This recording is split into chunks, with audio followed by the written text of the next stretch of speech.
है कि 20 फरवरी से 7 मार्च तक हमने एक एग्ज़ाम कराया था आपका एसएससी जीडी का। उसमें कुछ बच्चों की कुछ टेक्निकल इश्यूज की वजह से हमें री एग्जामिनेशन लेना पड़ रहा है। टेक्निकल इशू इन्होंने माना है। टेक्निकल में ये हो सकता है कि जो बच्चे एग्जामिनेशन सेंटर पर इन पर रहे हों, हो सकता है उनको कुछ सिस्टम्स में दिक्कत आ गई हो, वो ये बच्चे ही बताएंगे। हालांकि मैंने एक दो बच्चे से पता किया है जिनका री एग्जामिनेशन है, वो कह रहे थे कि सर सब कुछ प्रॉपर है, सब कुछ ठीक था, पता नहीं मेरे को क्यों दे दिया। तो हो सकता है कि जो डेटा है उनके पास, एक बार देखो ऑनलाइन में ये बड़ा नुकसान है कि जो हो सकता है वो जो डेटा उन्होंने लिया हो और वो सही से सेव नहीं हो पाया हो, या कुछ डेटा ही जो इन स्कूलों का, इन सेंटर्स का वो डेटा ही वायरस आ गया हो, कुछ आ गया हो, वो उड़ गया हो, वो नहीं हो उनके पास। किसी भी तरीके से कुछ भी हो सकता है। ये नहीं कह सकते कि ये धांधली कर रहे थे बच्चे या ये कुछ कर रहे थे, इस बात को कह पाना, कुछ भी कह पाना मुश्किल है। ठीक है, तो अभी हमें कोई भी अंदाजा अपने पास से नहीं लगाना है।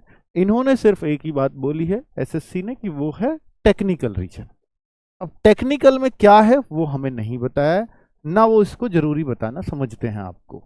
ठीक है, अब उन्होंने पर जो काम की बात बोली है उनको पढ़ लेते हैं। उन्होंने बोला है कि री एग्जामिनेशन 30 मार्च को कराया जाएगा, लेकिन उन्हीं बच्चों का कराया जाएगा। नोट में साफ लिख दिया है कि उन्हीं बच्चों का कराया जाएगा जो इन एग्जाम्स में बैठे थे। अब हो सकता है कुछ लोग देने ही ना जाएं, या किसी को पता ही ना चले, मैं वीडियो बना लूं या और भी 10 लोग वीडियो बना लें फिर भी ना पता चले, तो उन बच्चों का फिर कुछ नहीं हो पाएगा। यानी जिन्होंने पहले एग्जाम दिया था और वो एब्सेंट हो जाए, अब ये दोबारा जो री एग्जाम होगा तो फिर उनका रिजल्ट नहीं आएगा। ठीक है, उनका रिजल्ट रोका जाएगा। तो भाई जिनका री एग्जामिनेशन है वो प्लीज जरूर जाइएगा, वरना कोई अर्थ नहीं है। वो 30 मार्च को आपका एग्जाम होगा, उसका एडमिट कार्ड उससे पहले आएगा। वो हो सकता है 23, 24, 25 कभी भी आ सकता है, जल्दी भी आ सकता है, वो उनकी मर्जी है। हालांकि वो कहते हैं हम 72 घंटे पहले देते हैं एडमिट कार्ड। 30 तारीख से 3 दिन पहले या 4 दिन पहले आपको एडमिट कार्ड मिल जाना चाहिए, 26-27 को। ठीक है, तो क्या सेंटर्स, बहुत सारे बच्चों के मन में वो होगा कि जब जिन जिन सेंटर्स का कैंसिल हुआ है, क्या उन्हीं सेंटर्स पर जाना है हमें? यानी मैं मेरठ था पहले, मेरठ का कैंसिल हुआ, क्या मेरा मेरठ में उसी सेंटर पे होगा? नहीं, अब चेंज होगा, 100% चेंज होगा। हो सकता है इन सेंटर्स की तरफ से कुछ गड़बड़ हुई हो, इन्होंने कुछ टेक्निकल प्रॉब्लम हो गई हो इनसे। आगे से मुझे ऐसा लगता है इन स्कूलों में, इन कॉलेजेस में, इन प्रयोगशालाओं में एसएससी अपना सेंटर ही नहीं देगा। ये बहुत बड़ी मिस्टेक है बच्चों के साथ। बच्चे को दोबारा एग्जाम देना पड़ रहा है तो कितनी बड़ी बात हो रही है। बच्चा दोबारा परेशान हो रहा है, ये हो रहा है। कोई भी नहीं चाहता, कोई संस्था ही नहीं चाहती कि दोबारा किसी का हमें एग्जाम लेना पड़े, फिर से रिसोर्सेज लगाने पड़े। ठीक है, तो वो कुछ भी समस्या रही हो उसका तो हमें नहीं पता, लेकिन बच्चों आपने देखा होगा कि 11,200 ही बच्चा का दिया है ये तो, जबकि वहां पर जो आपको ऑफिशियल लेटर आया वो 16,185 का आया है। अखबार में 11,200 क्यों लिखा हुआ है? क्योंकि अखबार में सिर्फ ये जो अखबार छपा है ये सीआर रीजन के लिए छपा है, और ये 16,185 सीआर रीजन से अलग भी लोग हैं, तो इसलिए वो 16,185 हैं। तो ये चूंकि प्रयागराज में देखते ही समझ गया कि इन्होंने अपने रीजन की बातें छपवाई होंगी अखबार में। ठीक है, अपने की चिंता है उनको। तो अभी मैं आपको दिखा दूं कि कहाँ कहाँ कैंसिल हुए हैं। प्लीज अपना एडमिट कार्ड निकालना, अगर आप चाहते हो कि मेरा हुआ है कैंसिल या नहीं, मुझे ये देखना है, तो आप अपने एडमिट कार्ड निकालना, उस पर अपना वेन्यू पढ़ना, पहले सिटी देखना कि आपका अगर कानपुर हुआ है तो कानपुर के उन्होंने सारे एक जगह दे दिए हैं कि कानपुर सिर्फ इन 3 सेंटर्स का हुआ है, और वहां 5 तारीख की इस सेंटर पे एलन हाउस इंफॉर्मेटिक सेंटर है। Allen house informatic centre, Allen house informatic centre, यानी अगर कानपुर में आपका एलन हाउस इंफॉर्मेटिक सेंटर से अलग कहीं भी एग्जाम हुआ है तो आपको चिंता करने की जरूरत नहीं है। लेकिन इस पे हुआ है तो आपको फिर ये देखना होगा क्या 5 मार्च की सेकंड शिफ्ट में आपका हुआ है, या 7 मार्च की चौथी शिफ्ट में आपका हुआ है, या 6 मार्च की सेकंड शिफ्ट में हुआ है। अगर इन यहां आपका हुआ है, कानपुर में हुआ है, यहां हुआ है, इन 3 शिफ्टों के अलावा किसी और शिफ्ट में हुआ है, तो भी आपको टेंशन लेने की जरूरत नहीं है।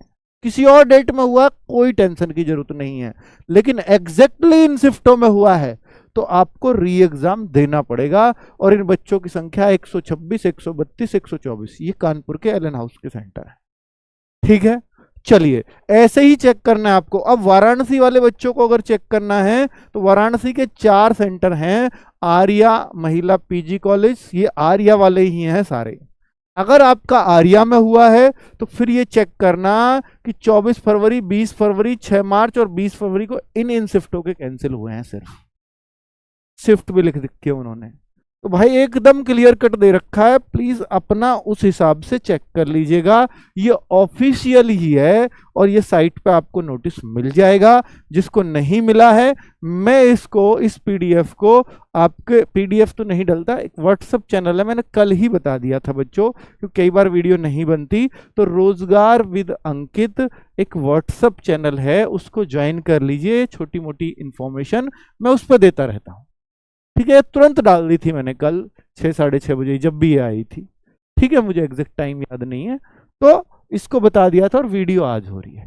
तो प्लीज उसको, उस चैनल को ज्वाइन कर लीजिए। व्हाट्सएप पे चैनल है, उस पर मैं खुद ही पोस्ट डालता हूं।